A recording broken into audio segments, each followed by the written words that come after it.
Le rêve est loin d'être un mythe ou quelque chose d'inutile. Il fait partie de nos nuits depuis notre naissance. Nous rêvons tous, même les personnes qui affirment ne jamais rêver. Les rêves sont présents par cycles synchronisés de 4 à 6 fois chaque nuit.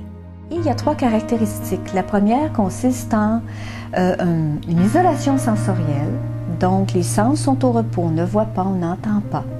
La deuxième caractéristique concerne l'activité cérébrale augmentée. Le cerveau est très actif, il produit des images, des sensations, des émotions.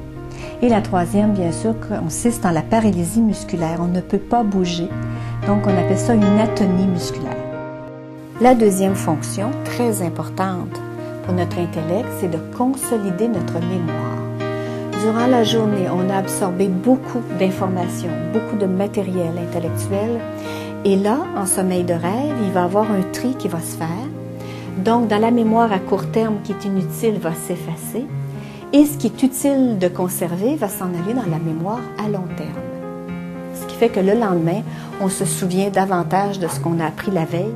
Puisque nous passons environ le tiers de notre vie dans l'état de sommeil, cela implique qu'à l'âge de 75 ans, nous aurons dormi pendant 25 années, dont 10 de celles-ci auront été vécues à l'état de rêve.